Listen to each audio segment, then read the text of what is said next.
बनाना चाहते हैं, इदारों को निशाना बनाना चाहते हैं, जुडिशरी को निशाना बनाना चाहते हैं। हम मिलिट्री ट्रायल के हवाले से हम पहले बात कर चुके हैं कि इसका मेन मकसद ही यही है कि खान साहब का और पाकिस्तान तहरीक इंसाफ के लोगों का ट्रायल किया जाए। मैं ये समझता हूं कि ऐसी पार्लियामेंट, ऐसी हुकूमत जिसके पास लेजिटिमेसी नहीं है, जिसने रिपोर्टेडली पूरे पाकिस्तान में सिर्फ 16 सीटें जीती, एक माइनॉरिटी हुकूमत जो यहां पे जाली फॉर्म 47 के बुनियाद पे बैठे हैं, उनके पास कोई लेजिटिमेसी नहीं है कि वो किसी भी किस्म की आईनी तरमीम कर सकें, किसी भी हवाले से वो इस किस्म की लेजिस्लेशन कर सकें, और ये किसी तरीके से एक्सेप्टेबल नहीं होगा।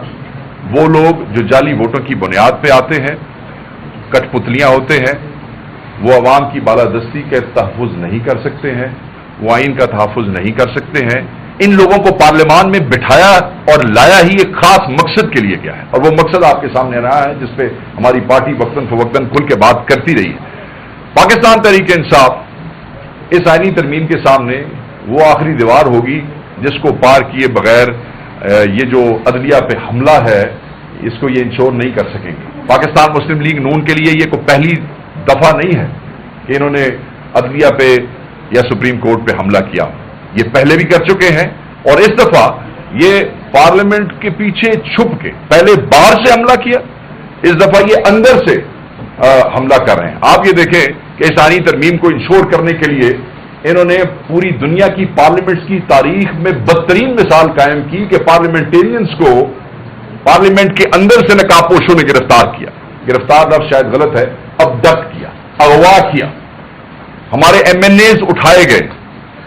उनको हरासा किया गया, उनकी खवातीन को उठाया गया, उनके बच्चों को उठाया गया, उनके कारोबार जो है वो बंद करने की कोशिश की। अभी कल पार्लियामेंट लॉजेस के अंदर एक एमएनए जो साहब है, उनकी फैमिली को हरासा किया जा रहा था, और अपोजिशन लीडर और हम एमएनएज और चंद वकला जाके उनको वहां से कल जो है ऐसे ही कहना चाहिए कि हम रेस्क्यू करके लेके आए हैं। आप क्या समझते हैं कि आप पाकिस्तान की सुप्रीम कोर्ट को, पाकिस्तान की पार्लियामेंट को जो आपने किया, मैं ये समझता हूं कि सुप्रीम कोर्ट को सेशन कोर्ट नहीं बनाया जा सकता है। अगर आप तरामीम के अंदर जजों को एक सूबे से दूसरे सूबे में भेजना चाहते हैं, तो पाकिस्तानी समझते हैं कि आप उन 6 जजों को सजा देना चाहते हैं कि जिन्होंने खत लिखा था। पाकिस्तानी समझते हैं कि मियांवाली के जज ने खत लिखा था, सरगोदा के जज ने खत लिखा था, ये आप उनको सजा देना चाहते हैं, तो अवाम को आप धोखा नहीं दे सकते हैं। हम ये भी समझते हैं कि ये जो ड्रामा रचाया जा रहा है और उसके लिए जो पापड़ बेले जा रहे हैं, ये फ्रूटफुल नहीं होंगे, लोग इसको अलाउ नहीं करेंगे। हम जो खड़े हैं, हम सिर्फ ये पीटीआई के लिए नहीं है, आइन के तहफ़्फ़ुज़ के लिए खड़े हैं, इसके लिए तमाम पॉलिटिकल पार्टीज के हवाले से खड़े हैं, और हर वो कोशिश हम करेंगे जिससे पाकिस्तान के आइन का तहफ़्फ़ुज़ करेंगे और हम अदलिया के तहफ़्फ़ुज़ के लिए आखिरी हद तक जाएंगे। आज मैं इस पर भी बात करना चाहूंगा कि इलेक्शन कमीशन का 8वां बेनतीजा इजलास मखसूस नशिस्तों के हवाले से निकला है। जितनी डिसऑनेस्टी इलेक्शन कमीशन में नजर आ रही है, उसकी मिसाल आज तक नहीं मिलती है। मैं ये समझता हूं कि इलेक्शन कमीशन को सुप्रीम कोर्ट के फैसलों की रूह से अगर देखा जाए तो उन पर आर्टिकल 6 भी लग सकता है, और लगाना चाहिए रियासत को। हम तो ऑलरेडी डिमांड कर चुके हैं कि चीफ इलेक्शन कमिश्नर और पूरे इलेक्शन कमीशन को इनको मुस्तफी हो जाना चाहिए। आप ये देखें कि बैठ के फैसले से लेके 8 फरवरी के इलेक्शन तक, उसके बाद मखसूस नशिस्तों तक, और फिर मखसूस नशिस्तों के हवाले से किस तरीके से रिकाउंटिंग्स के अंदर हमारे लोगों के साथ जो रवैया अपनाया गया इलेक्शन कमीशन के अंदर, इलेक्शन कमीशन बाकायदा तौर पर पार्टी बन गया।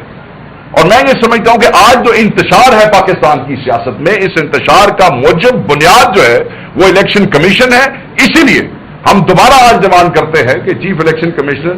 और तमाम मेंबरान को फौरी मुस्तफी हो जाना चाहिए और रियासत को इंश्योर करना चाहिए, वरना अवाम अपना फैसला जरूर करेंगे, और जब अवाम फैसला करेंगे तो मेरे ख्याल में उस दिन से सबको डरना भी चाहिए और बचना भी चाहिए। एक और चीज जो बड़ी इंपॉर्टेंट है, और मैं समझता हूं कि उसका जिक्र आज बहुत जरूरी है, उसके बाद शिबली भाई जो है वो एक्सप्लेन करेंगे, और वो है कल का एहतजाज। रावलपिंडी। हम जलसा करना चाहते थे, मगर ये हमेशा की तरह चाहते हैं कि हमें शहरों के अंदर जलसा न करने दिया जाए, और हमेशा उठा के हमें ऐसी जगह पे फेंका जाता है एनओसी दे के, और लोगों के सामने एक फेस सेविंग की जाती है कि हमने इनको एनओसी दिया। एनओसी देते हैं, साथ रास्ते बंद करते हैं, साथ कंटेनर लगाते हैं, साथ हर जिले के अंदर डिटेंशन ऑर्डर्स जो है वो इशू करते हैं, हमारे बंदे गिरफ्तार किए जाते हैं, हमारे रास्ते रोके जाते हैं, बंदों को मारा जाता है, और फिर उनके साथ वो जो सिक्योरिटी ब्रांच है एक रात पहले जो है वो हर जिले में हर जगह पे वही बेहूदगी और बेशर्मी जो है वो करते हैं जो इनका सेवा रहा है। टाइम जो है वो हमें ऐसा देंगे कि 2 बजे दुनिया का केड़ा जलसा 2 बजे शुरू होकर 5 बजे 6 बजे खत्म हो जाता है, मगर ये पुश करते हैं और फिर पुलिस इंटरफेयर करती रहती है। मैं ये समझता हूं कि संजानी में हमारे साथ क्या हुआ, हमारे साथ लाहौर में क्या हुआ, और संजानी में तो आप ये देखें कि हमारे कायद ने इंतशार से बचने के लिए, किसी भी किस्म की बदअमनी से बचने के लिए पाकिस्तान के नाम पे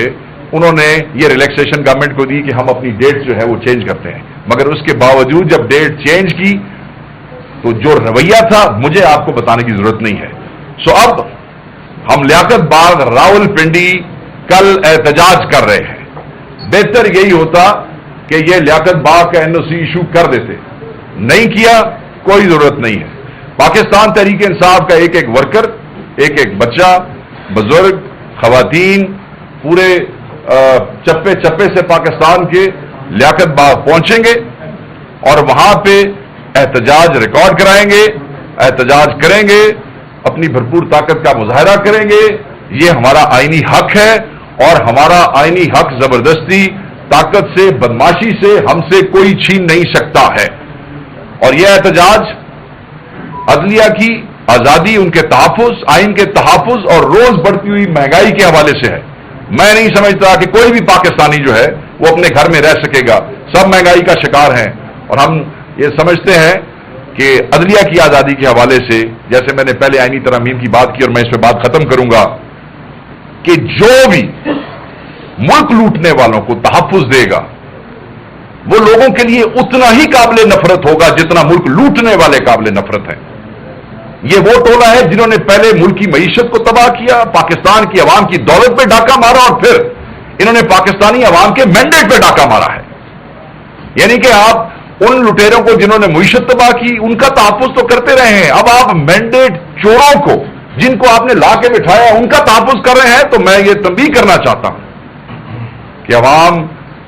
के लिए आप काबिल नफरत हो जाएंगे, लोग आपसे उससे भी ज्यादा नफरत करेंगे जितनी लोग इन